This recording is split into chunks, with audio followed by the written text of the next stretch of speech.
Welcome to the deep dive. We're here to cut through the noise, get straight to what really matters. hmm And today, well, we are locked in on the NBA playoffs. Yeah, big day. Absolutely. Specifically, those really key games where both the Boston Celtics and the Indiana Pacers, they powered their way to commanding 3-1 series leads. Exactly. We've looked at the recaps, the analyses, the tape, Yeah. trying to bring you not just, the final scores, but the real story behind these wins. What's going on underneath? Right. The goal here is to really unpack the strategies, those key performances, and I guess ultimately why these results put these teams in such a strong position going forward. Okay, let's do it. Let's get right into the Celtics versus the Magic first. Game 4, Boston gets the win, 107-98, puts them one win away from moving on. Now, on the surface, okay, it's another Celtics win, but what really stood out to you in this one? Well, I mean, you look at the box score, and Jayson Tatum immediately jumps out, right? Yeah. 37 points, 14 rebounds. That's a huge line. Yeah, dominant is the word. It really Yeah. speaks to his impact, not just scoring, but on the glass, both ends, really.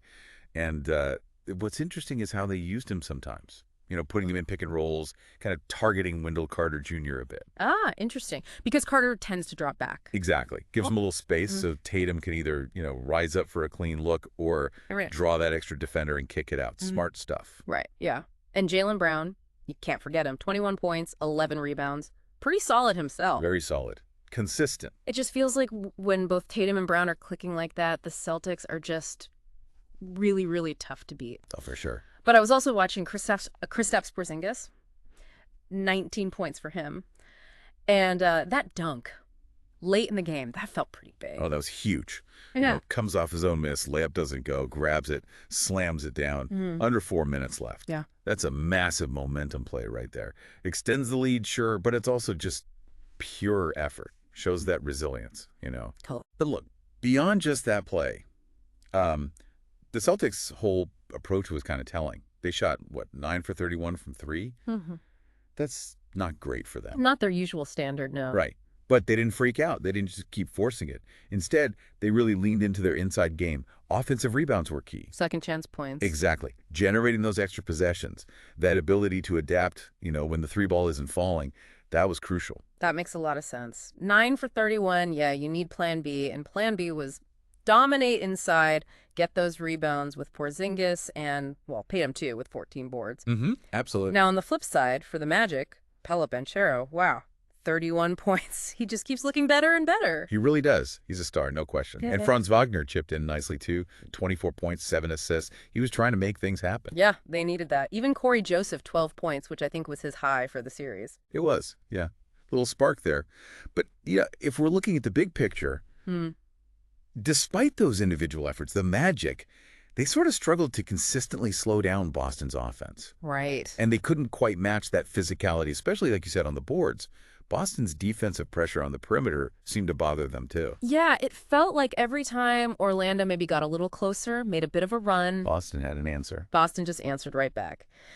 You mentioned that defensive intensity. Was there anything specific, like adjustments that you saw from the Celtics that really made a difference? And those second chance points, man, they can just kill morale. Well, defensively, they did a pretty good job mixing things up. Sometimes they'd show hard on those pick and rolls, try to force a turnover. Other times they'd drop back, protect the paint more. Just kept Orlando guessing a bit. And their hands were active. Lots of deflections, disrupting passing lanes. Okay. And, yeah, the offensive rebounds. Look, sometimes that's just effort, right? Positioning, wanting it more. And Boston consistently won those 50-50 battles, gave themselves extra shots when the first one didn't drop. Yeah, that hustle pays off. So Celtics head back to Boston up 3-1. They've got to be feeling pretty good. Oh, yeah. They're in a commanding spot. The Magic now. Uphill battle, must-win game on the road against a team that looks very confident right now. Tough ask. Okay, let's switch gears. Let's head over to the other series that went 3-1 today.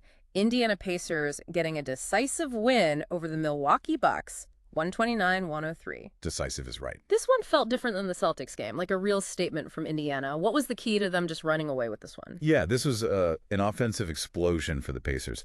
What's really fascinating is how they did it. Tyrese Haliburton. Just masterful. 78 points. He looked completely in control. Totally. Running the show, his knack for getting into the paint, whether he finished himself or drew the defense and found shooters. It just put constant stress on that Bucks defense. They seemed, I don't know, a step slow trying to contain him. Yeah, they couldn't stay in front of him. And Myles Turner, another big game from him, 24 points. Sounds like he was really active inside. He was, both ends, really. Scoring in the paint, protecting the rim on defense, big presence. But the story here, maybe even bigger than those two, feels like the Pacers bench. Oh, absolutely. Benedict Mathurin and Buddy Hield combining for 35 points.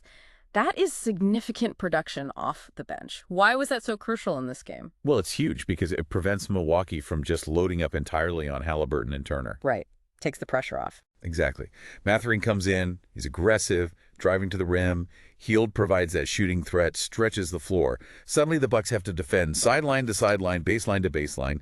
It creates more space for Haliburton to operate in the pick and roll, stops the Bucks from just packing the paint. That energy, that scoring punch, it just kept the Pacers rolling. Maintain the momentum. Yeah, and the whole strategy seemed to be push the tempo, get out and transition whenever possible, exploit those Bucks rotations, which, can sometimes be a little slow, find those open looks, and they did.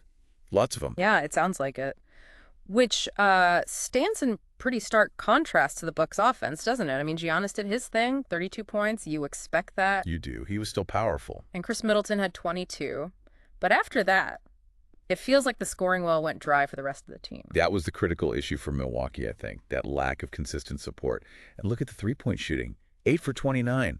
Oof. Wow, that's rough. Yeah.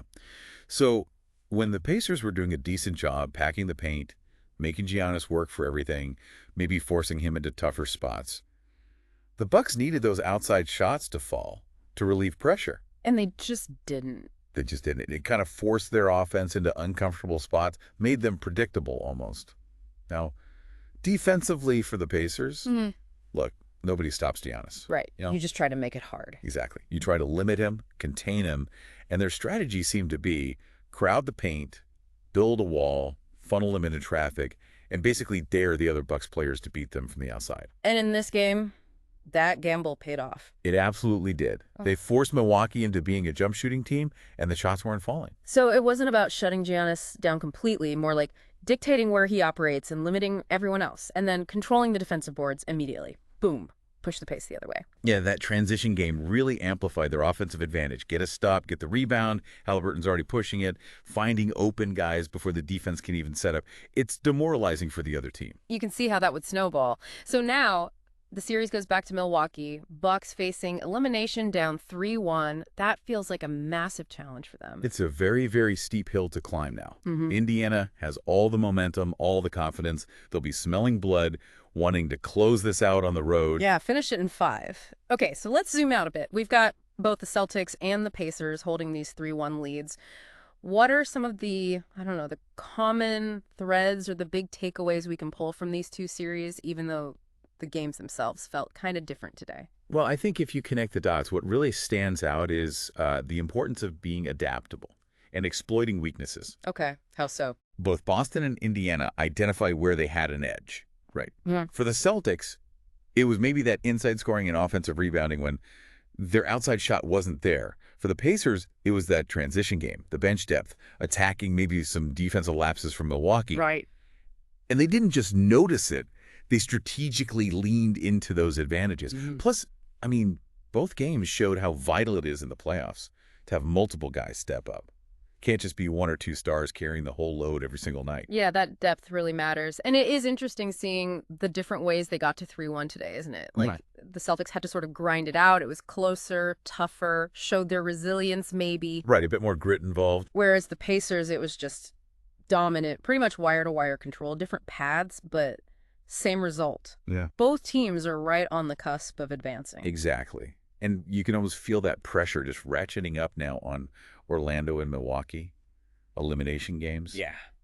The intensity just goes to another level. No room for error left. Absolutely. Every possession, every mistake gets magnified so much at this stage. Well, this has been really good breaking these games down. A fascinating deep dive into today's playoff action. Celtics, Pacers, both looking really strong, putting themselves in great positions.